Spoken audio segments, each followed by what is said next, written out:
வணக்கம் தெரிஞ்சுங்களே, நான் உங்க தேவா. இன்னைக்கு நம்ம எந்த பத்தி ரிவ்யூ பார்க்க போறோம்னா, நேத்து ரிலீஸ் ஆன மாரீசன். இந்த படம் பாத்தீங்கன்னா வித்தியாசமான ஒரு காம்போ வந்தது. ஆல்ரெடி இந்த காம்போ நம்ம பார்த்துட்டோம். பட் இருந்தாலும் இவங்க தான் மெயின் அப்படின்னு தெரிஞ்சும்போது கொஞ்சம் டிஃப்ரெண்டா தான் இருந்தது. ஸோ அது யாரு, படம் எப்படி இருந்துச்சு, நம்ம எக்ஸ்பெக்டேஷன்ஸ் எல்லாம் மீட் பண்ணிச்சா இல்லைன்னு தெரிஞ்சுக்கணும்னா இந்த வீடியோ ஸ்கிப் பண்ணாம பாருங்க, உங்களுக்கே தெரியும். வாங்க வீடியோக்குள்ள போலாம்.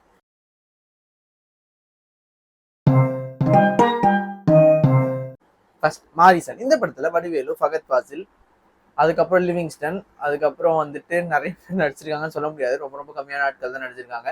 என்னதான் இவ்வளோ பேர் நடிச்சிருந்தாலும் இந்த படத்தை மெயினாக ஹோல்ட் பண்றது ரெண்டே பேர் தாங்க, வேற யாருமே இல்லை. ஃபகத் ஃபாசிலும் நம்ம வடிவேல் சாரும் தான். அவங்க தான் படம் ஃபுல்லாவே வராங்க. அதாவது இந்த ட்ரெய்லர் பார்க்கும்போதே தெரியும், இது இன்னொரு மெய்யழகன் மாதிரி இருக்குமாலாம் நிறைய பேர் என்னமோ சொல்லிட்டு இருந்தாங்க. பட் ஆனால் ட்ரெய்லர் பார்க்கும்போது அது கொஞ்சம் த்ரில்லர் மாதிரி தான் எனக்கு ஃபீல் ஆச்சு. இது ஒரு ஸ்லோ பேர்ன் த்ரில்லர்னு சொன்னோம். அதாவது மலையாள சினிமால இந்த மாதிரி ஏகப்பட்ட படம் வந்திருக்கு, ஸ்லோவா போகும் பயங்கரமா.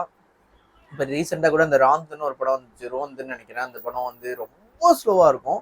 ஸோ அந்த அளவுக்கு இது ஸ்லோ இல்லை, பட் ஆனால் ஸ்லோவான படம் தான். ரொம்ப ஸ்லோவாக அமைதியாக நல்லா பீஸ்ஃபுல்லாக போயிட்டு இருக்கும். ஃபர்ஸ்ட் ஹாஃப் ஃபுல்லாகவே ஃபர்ஸ்ட் ஹாஃப்ல ரொம்ப சூப்பராக இருக்கும். ஒரு பீக் கண்ட்ரோல் பாயிண்ட் வச்சிருப்பாங்க இந்த படத்தில். அதுக்கப்புறம் தான் படம் ஆரம்பிக்கும். அதாவது செகண்ட் ஹாஃப் தான் கதையாக வரும் உள்ள. ஸோ ஃபர்ஸ்ட் ஹாஃப் எப்படி இருந்ததுன்னா, நீங்கள் வந்து இது ஒரு த்ரில்லர் படம் பார்க்குற ஃபீலே வராது. ரொம்ப ரொம்ப ஒரு நார்மலான படம் பார்க்குற ஃபீல் தான் வரும். ஸோ அதுக்கப்புறம் தான் அந்த த்ரில்லர் ஜான்றாக்குள்ளே போவாங்க. அது வரைக்கும் கொஞ்சம் நல்லா ஃபீல் குட் படம் பார்க்குற மாதிரி தான் இருக்கும். ஆக்சுவலாக ஃபகத் ஃபாசில் திருடனா நடிச்சாலே அந்த ரோல் வந்து ரொம்ப ரொம்ப சூப்பராக இருக்கும். எல்லா படத்துலையும் ரொம்ப சூப்பராக பண்ணியிருப்பாரு. அதே மாதிரி இதுலேயும் சூப்பராக பண்ணியிருக்காரு. அதே மாதிரி வடிவேல் சார் நம்ம சொல்லவே தேவையில்ல, எவ்வளோ சூப்பரான ஒரு ஆக்டர்னு இதில் ரொம்ப சூப்பராக பண்ணியிருக்காரு. என்னதான் ஃபகத் ஃபாசில் ஒரு சைட் நடிச்சு தள்ளினாலும் வடிவேலன் சார் போட்டு பொழந்துன்னு இருக்காரு. ஏன்னா அப்படி ஒரு ஆக்டிங், ரெண்டு பேரும் ஆக்டிங்லேயே வந்து வேல்யூல் பண்ணிட்டாங்கன்னு தான் சொல்லுவேன். எனக்கு ரொம்ப பிடிச்சது ஆக்சுவலாக இந்த படம்.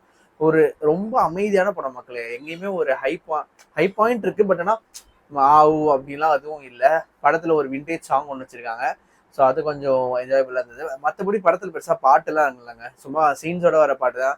அந்த மாதிரி தேவையில்லாத தனித்தனியாக சாங்ஸ்லாம் இல்லை. அதை தாண்டி இந்த படத்தில் மெயினாக என்னன்னா வந்துட்டு ஒரு ஃப்ளாஷ்பேக் சீன் ஒன்று வரும். அது மட்டும்தான் கொஞ்சம் ஸ்லோவாக ஆச்சு படத்தில். மற்றபடி படம் எங்கேயுமே உங்களுக்கு ஸ்லோவாக ஃபீல் ஆகுது. படம் ஸ்லோவாக தான் போகும், பட் ஆனால் அந்த ஃபீல் உங்களுக்கு இருக்காது. இன்னும் ரொம்ப இழுக்கிறானுங்களே அப்படிலாம் நம்ம ஃபீல் பண்ண மாட்டோம். இது படம்லாம் மேபி ஃபீல் பண்ணியிருப்போம், அந்த மாதிரிலாம் ஃபீல் பண்ண மாட்டோம்.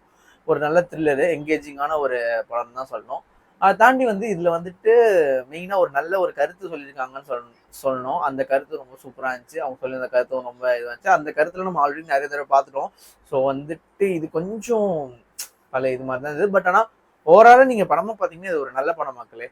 ஒரு அமைதியாக போயிட்டு ஒரு 2.5 மணி நேரத்துக்கு ஒரு படம் பார்த்துட்டோம்னா இந்த படத்தை நீங்கள் கண்டிப்பாக போகலாம். ஆக்சுவலாக மாரீசன்னு ஒரு டிஃப்ரெண்டான டைட்டில் இருந்தது. டைட்டில் பார்க்கும்போது ஃபர்ஸ்ட்லேருந்து இந்த போஸ்டர்ஸ்லாம் வடிவேலும் இவரு சண்டை போடுற மாதிரி அந்த மாதிரி தான் போஸ்டர்ஸ்லாம் விட்டுட்டு இருந்தாங்க. அப்புறம் என்னன்னா இது எப்படி இருக்கும், ஃபர்ஸ்ட் லுக் இப்படி இருக்கு, என்னன்னு யோசிச்சுட்டு இருந்தேன். ஸோ டோட்டலாக ஒரு டிஃப்ரெண்டான ஒரு ஸ்டோரி எடுத்து வச்சிருக்காங்கன்னு தான் சொல்லணும்.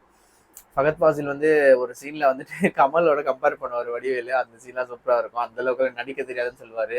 சீன்லாம் கொஞ்சம் சூப்பராக இருந்தது. ஸோ மாரீசன் ஓவராலாக இந்த படத்துக்கு நம்ம சேர்ந்து ரேட்டிங் 100க்கு 90. ஸோ இந்த வீடியோ உங்களுக்கு பிடிச்சதுன்னா லைக் பண்ணுங்க, ஷேர் பண்ணுங்க, மறக்காம தேவா ஸ்டேட்க்கு சப்ஸ்கிரைப் பண்ணிடுங்க. கீழே இருக்க பெல் பட்டனை அமுக்க மறந்துடாதீங்க.